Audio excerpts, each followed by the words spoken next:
안녕하세요. 아나운서 유진영입니다. 민족 대명절 추석이 얼마 남지 않았습니다. 올해는 다른 해보다 차분한 명절이 되지 않을까 싶은데요. 명절 인사 또 선물로 마음을 전하시려는 분들이 오히려 많을 것 같습니다. 덕담과 함께 선물을 주고받는 것, 우리나라의 오랜 풍습이라고 할 수 있겠는데요. 하지만 이런 미풍양속일지라도 누가 누구에게 하느냐, 그리고 언제 어떻게 하느냐에 따라서 공직선거법에는 저촉될 수 있다는 점 오늘 짚어드리도록 하겠습니다. 기쁘고 반가운 이야기만 가득하면 좋겠지만 이 명절에 선거법 위반과 같은 불미스러운 뉴스도 종종 들리곤 하는데요. 그래서 오늘은 다가오는 명절을 앞두고 선거법과 관련해서 궁금해하실 만한 내용들 콕콕 집어서 설명해드리는 시간 준비했습니다. 함께 말씀 나눈 전문가 두 분 소개해드리겠습니다. 어서 오십시오. 안녕하세요. 네, 소개 부탁드리겠습니다. 명절과 관련된 선거법 핵심만 콕 집어 알려드리겠습니다.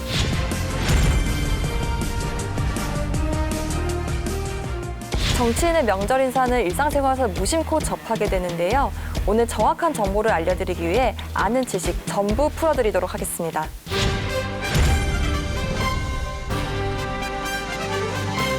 네, 전문가 두 분과 함께 할 생각을 하니까 마음이 단든해지는데요. 제가 평소에 궁금했던 점들도 많이 있거든요. 여러분들을 대신해서 제가 질문 드리도록 하겠습니다. 자, 지금부터 콕콕 집어주는 선거법 명절 인사에 대한 이야기를 나눠보도록 하겠습니다. 명절을 앞두고 두 분 다 더도 말고 덜도 말고 한가위만 같아라 즐거운 명절 보내시기 바랍니다. 네. 이렇게 먼저 좀 인사를 드려봤는데 이렇게 명절 인사를 주고받는 거 좀 훈훈해지고 마음도 따뜻해지는데 정치인들의 명절 인사는 조금 단순하지만은 않은 것 같습니다. 정치인들은 통상 현수막을 거리에 게시하거나 문자 메시지를 보내는 것, 그리고 명함이나 인사장 등을 보내는 방법을 주로 이용하고 있습니다. 네, 다양한 방법들 이제 짚어주셨는데 하나씩 좀 이야기를 나눠보겠습니다. 사실 명절 되면 아주 익숙한 풍경이 있죠. 도로변이나 동네 안까지 알록달록하기도 하고요. 바로 현수막입니다. 명절 인사부터 안전 운전을 기원하거나 건강을 기원하거나 각종 덕담들이 펄럭이고 있는데 이맘때 을에 걸리는구나 하고 그냥 지나치기도 하지만 가끔은 좀 과하다, 불편하다 이런 생각들도 하셨을 겁니다. 이런 명절 인사 현수막 선거법상 괜찮은 건가요? 네, 명절 현수막에 관해서는 먼저 공직선거법을 살펴보아야 합니다. 공직선거법 90조인데요. 선거일 전 180일부터 법에서 정하지 않은 방법으로 선거에 영향을 미치기 위한 내용의 현수막 설치를 금지하고 있습니다. 물론 이것은 원칙이고 예외가 있습니다. 네. 공직선거관리규칙 47조의 2인데 여기서는 의례적인 행위나 직무상의 행위 같은 것들을 예외로 규정하고 있습니다. 선거일 전 180일부터는 선거에 영향을 미칠 수 있는 내용이나 입 후보 예정자의 이름 등이 포함된 시설물을 설치하는 행위는 원칙적으로 금지된다는 사실 꼭 기억하셔야겠습니다. 네. 다만 순수한 명절 인사 내용의 현수막은 의례적인 행위로 보아 제한적으로 허용하고 있는데요. 여기에서 말하는 선거일 전 180일 전이라면 명의, 장소와 무관하게 게시할 수 있고 선거일 전 180일부터는 거리에는 입 후보 예정자의 명의로 게시할 수 없습니다. 다만 국회의원이나 지방의원 등에 한해서는 그 사무실 외벽에 게시할 수 있다는 내용입니다. 물론 이때도 순수한 명절 인사의 내용이어야 합니다. 네, 명절 현수막과 관련된 이제 법률 설명해 주셨는데 아무래도 좀 법률적인 내용, 규칙 이렇게 나오면 일단 머리가 아프다 하시는 분들 계실 겁니다. 그래서 조금 알기 쉽게 영상으로 좀 준비를 해봤는데요. 명절 현수막 된다, 안 된다 보면서 직접 말씀 나누겠습니다. 첫 번째 그림부터 좀 살펴볼까요? 푸근한 고향길 여러분의 귀성을 환영합니다. 이렇게 써 있네요. 이런 경우 어떻습니까? 네, 이번 사안은 국회의원이 명절을 맞아서 직 성명을 밝히면서 귀성을 환영한다는 내용의 현수막입니다. 그리고 여기 사진까지 있습니다. 네. 그리고 본인의 의원 사무소 외벽에 게시한 사례인데요. 이 경우에는 내용이 의례적이기 때문에 가능합니다. 다만 선거일 전 180일부터는 금지가 되는데요. 이것은 그 국회의원의 사진이 게시되어 있기 때문입니다. 두 번째 그림은 어깨띠까지 두르고 전통시장 활성화 홍보 활동을 하고 있는 그림이네요. 그런데 입 후보 예정, 이게 좀 문제가 될 수 있을 것 같기도 한데 어떤가요, 교수님? 본인의 지지를 호소하는 내용은 없기 때문에 가능합니다. 다만 선거일 전 180일부터는 금지되는 행위가 되겠습니다. 자, 세 번째 그림. 얼핏 한가위 이제 그림, 인사인 것 같은데 어떤가요, 교수님? 이번 경우에는 가장 눈에 띄는 게 선거일 전 180일 이내라는 겁니다. 내용만 보면 의례적인 명절 인사로 입 후보 예정자 본인을 지지하거나 호소하는 내용은 없습니다. 선거일 내 180일 이내에 입 후보 예정자의 명예를 표시하면 선거에 영향을 미치는 것으로 간주하는 규정이 있습니다. 그런데 여기는 입 후보 예정자의 명예를 표시해서 게시했기 때문에 네. 불가능한 사례가 되겠습니다. 그러니까 교수님 말씀의 이제 키워드는 180일. 그렇습니다. 그렇죠? 선거일에서 180 이내에서는 이제 명의를 표시하면 선거법 위반으로 간주한다. 이 그렇습니다. 말씀이신 거죠? 자, 마지막 그림 함께 보시죠. 국회의원 사무실에 귀향 환영 인사를 걸어뒀는데 지지 호소 멘트가 있는 게 좀 걸리네요. 이건 어떻습니까? 좀 걸리시죠? 네. 맞습니다. 이번 경우는 의례적인 명절 인사만 들어간 게 아니라 자신을 지지해달라는 내용이 포함되어 있는 것이 문제입니다. 앞서 말씀드렸듯이 의례적인 명절 인사는 가능하지만 본인을 지지 선전하는 내용이 들어가면 선거에 영향을 미칠 수 있어서 불가능합니다. 네. 선거일 전 180일 전 이제 이 기간이 지금 계속 언급이 되고 있는데 그러면 이제 재보궐선거가 실시되는 지역 또 실시되지 않는 지역이 있는데 이에 따라서도 좀 달라질 것 같은데 어떻습니까, 교수님? 네, 맞습니다. 지금 내년 재보궐선거가 2021년 4월 7일에 실시가 되고 현재까지 9개의 선거구에서 재보궐선거가 확정된 상황입니다. 네. 내년 재보궐선거가 확정된 지역의 경우 선거일 전 180일이 되는 날이 올해 10월 9일이 됩니다. 추석 명절 이후가 되겠죠. 서울시장 보궐선거를 예로 들면 서울시장 보궐선거 입 후보 예정자가 추석 명절 전에 자신의 이름을 표시한 의례적인 명절 현수막을 게시하는 것은 가능할까요? 선거일 전 이제 180일 전이라고 하셨으니까 가능하지 않을까 싶은데 어떻게 저 맞았습니까? 네, 맞았습니다. 다만 유의할 점은 네. 재보궐선거가 실시되는 지역의 경우 10월 9일부터는 선거일 전 180일에 접어들기 때문에 게시했던 현수막을 모두 철거해야 하겠죠. 자, 그러면 이제 서울시장이나 부산시장 보궐선거가 치러지는 지역의 입 후보 예정자들이 달았던 명절 현수막 10월 9일 전에 꼭 철거를 해 주셔야겠습니다. 그런데 많은 분들이 오해하는 부분이 있습니다. 네. 질의가 많이 들어오는 부분이기도 하고요.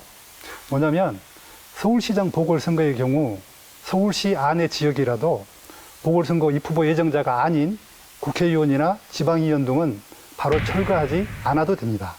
내후년에 실시되는 지방선거나 2024년에 실시되는 국회의원 선거 같은 경우에는 내년 재보궐선거 180일 기준과는 상관없이 게시하셔도 됩니다.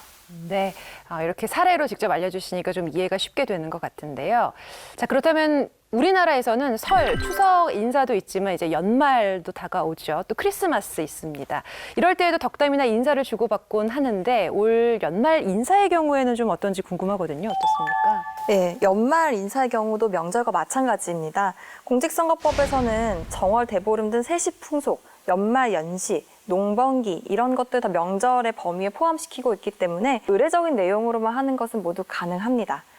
여기서 주의하실 것은요. 개인 간의 어떤 애경사, 생일, 결혼, 장례식이나 아니면은 동창회 모임, 이런 행사, 이런 것들은 명절에 포함되지 않기 때문에 유의하셔야 합니다. 네.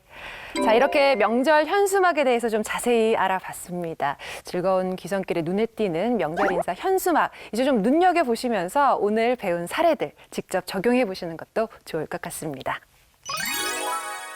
자, 이번엔 문자 메시지나 인터넷, SNS 사례에 대해서 좀 자세히 살펴보겠습니다. 명절이 다가오면 어떻게 알았는지 개인 연락처로 국회의원이나 또 입 후보 예정자들의 명절 인사 문자 좀 종종 오더라고요.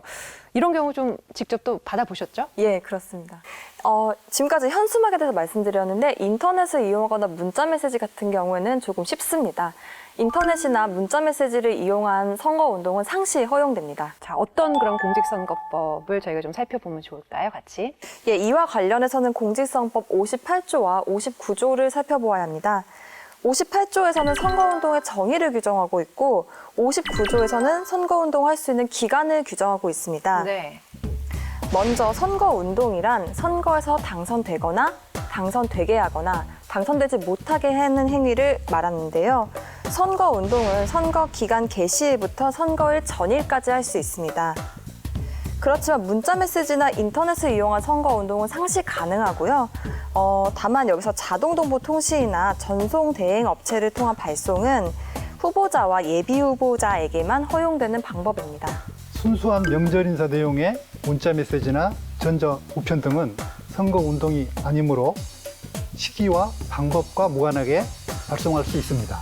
선거 운동용 문자 등은 언제나 발송할 수 있으나 자동동보통신이나 발송, 전송 대행 업체를 이용한 방법은 후보자와 예비 후보자만 할 수 있다는 점, 이게 다릅니다. 네, 후보자와 예비 후보자만 가능한 점 말씀하시면서 자동 동보 통신이라는 말씀을 하셨거든요. 저는 솔직히 처음 들어보는 이야기인데 이게 어떤 건가요, 정확히? 네, 쉽게 말하면 자동동보통신이라는 것은 대량 발송하는 것을 의미합니다. 그래서 동시 수신 대상자가 20인을 초과하는 것을 자동동보통신이라고 말하고 네. 그리고 동시 수신 대상자가 20인을 넘지 않는 경우를 할지라도 프로그램을 이용해서 수신자를 자동으로 선택하는 방법, 이것을 모두 자동동보통신이라고 말합니다. 그래서 의례적으로 명절 인사만을 지역 주민들에게 전송하는 것은 이것은 선거 운동이 아니잖아요. 네네. 그렇기 때문에 이것은 누구나 자동동보통신의 방법으로 문자 메시지를 전송할 수 있습니다. 그런데 문제는 이제 명절 인사를 선거 운동 내용과 함께 네. 보내는 경우에는 이거는 아무나 보낼 수 있는 것이 아니라 예비 후보자나 후보자에 한해서만 보낼 수 있는 것입니다. 자, 그리고 요즘 이제 하면 이제 유튜브, 아프리카 TV, 뭐 카카오톡, 페이스북, 인스타그램 뭐 이런 것들 정말 많이들 하시는데 이런 것들도 이 인사를 보내는데 가능한 건가요? 교수님께 여쭙겠습니다. 가능합니다. 그런 것들 모두 인터넷이나 전자우편을 이용한 방법으로 보기 때문에 선거운동에 이르는 내용이 포함되어 있더라도 시기에 상관없이 가능합니다. 네. 조금만 더 부연 설명을 하자면 선거운동은 누구나 할 수 있는 게 아니고 할 수 있는 자격이 있어야 합니다. 선거운동이 포함된 문자의 경우 선거운동을 할 수 있는 사람만 보낼 수 있겠습니다. 또 하나 유의해야 할 게 그 문자 내용에 당락 목적의 허위사실이나 비방, 특정 지역에 대한 비하 모욕 등의 내용이 있는 경우에는 선거법에서 엄격하게 제한하고 처벌 규정을 두고 있기 때문에 유의하셔야 합니다. 네, 국회의원 또 입후보 예정자들도 참 머리가 복잡하겠다 이런 생각이 드는데요. 명절은 또 자신을 홍보하기 정말 또 좋은 때라고 할 수 있겠습니다. 그래서 준비했는데요. 어디까지 표현할 수 있고 또 어떤 방법을 이용해도 되는지 실제 문자 메시지와 관련된 판례를 바탕으로 좀 재구성을 해봤습니다. 함께 살펴보시죠. 결의 큰 명절 한가위를 맞이하여 가정의 행복과 풍성함을 기원합니다. 또한 고향에 가시는 모든 분 고향길 안전하게 다녀오세요. 기쁨과 사랑이 가득한 추석 명절 보내세요. 누구. 자, 이 문자 정말 의례적인 추석 명절 인사가 아닐까 싶은데요. 뭐 지지나 호소 멘트 찾을 수 없는데요. 어떤가요, 교수님? 이 문자의 경우 다수의 사람에게 발송됐지만 의례적인 명절 인사에 해당되므로 설령 자동동보통신의 방법으로 보냈다고 해도 문제가 되지 않습니다. 네. 자, 두 번째 문자는 어떤가요? 서울시를 새롭게 바꾸겠습니다. 함께해요. 땡땡땡. 사랑과 축복의 성탄절 되시기 바랍니다. 2020년 한 해 뜻깊게 마무리하시고 가족과 함께 따뜻한 시간 보내시기 바랍니다. 누구 올림. 이렇게 되어 있습니다. 뭐 아까 성탄절 의례적인 인사가 가능한 명절이라고 말씀을 하셨는데 이건 어떤가요? 네, 두 번째 문자는 얼핏 보면 단순한 성탄절 인사처럼 보이지만 보궐선거가 실시되는 서울 지역에서 발송이 된 것입니다. 서울시를 새롭게 바꾸겠습니다 라는 표현은 선거 구호에 해당이 될 수가 있고 함께해요 누구 이런 경우는 간접적으로 지지를 호소하는 내용이 될 수 있습니다. 그 밖에 이런 문자 전송의 방법, 경위, 이런 것들을 종합해 봤을 때는 당선을 도모하는 목적이 있다고 추단이 되기 때문에 선거운동용 문자에 해당된다고 볼 수 있습니다. 만약 이 같은 문자를 예비 후보자로 등록하지 않은 상태에서 자동정보통신의 방법으로 보냈다면 선거법 위반에 해당되게 됩니다. 자, 세 번째, 이번에 조금 다른 판례입니다. 설날 명절 인사 같기는 한데요. 이번 보궐선거는 하고 또 이야기를 하시네요. 자, 그 지지 호소와 함께 좀 특이하게 또 동영상도 이제 같이 촬영이 돼서 링크를 보냈는데 이거는 안 되지 않을까 싶은데 어떤가요? 먼저 이걸 설명하기 전에 관련 규정을 간략히 살펴보면 예비 후보자로 등록하였다고 자동정보통신의 방법으로 무제한 보낼 수 있는 것은 아닙니다. 네. 예비 후보자가 자동정보통신 방법으로 선거운동용 문자메시지를 발송하고자 할 때는 선관위에 미리 신고된 하나의 전화번호만 이용해서 발송하여야 합니다. 이번 사례는 문자 내용과 행위, 시기, 상황 등을 종합해보면 이 후보 예정자를 홍보하는 내용이 포함된 문자를 자동정보통신으로 보냈다고 볼 수 있는데요. 이는 예비 후보자 신분을 가지고 있다고 하더라도 선관위에 신고된 전화번호를 사용하지 않았으므로 선거법 위반이 되겠습니다. 네. 이게 자동정보통신 방법으로 이제 무제한으로 문자를 발송할 수 있는 건 아니라고 하셨는데 그러면은 횟수가 정해져 있는 건가요? 네, 그렇습니다. 예비 후보자 때와 후보자 때를 모두 포함해서 총 8회 이내에만 보낼 수 있습니다.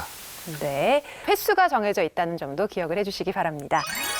명함을 주거나 이제 인사장, 인사문 배부하고 국회의원이 의정활동 보고를 하는 경우에도 이제 주의해야 할 점들이 있을 것 같은데요. 어떤가요? 네, 지금 명함이나 인사장, 인사문과 같은 경우에는 공직선거법 93조에 따라서 선거일 전 180일의 기준이 적용됩니다. 네. 조금 더 간략하게 설명을 해주시죠.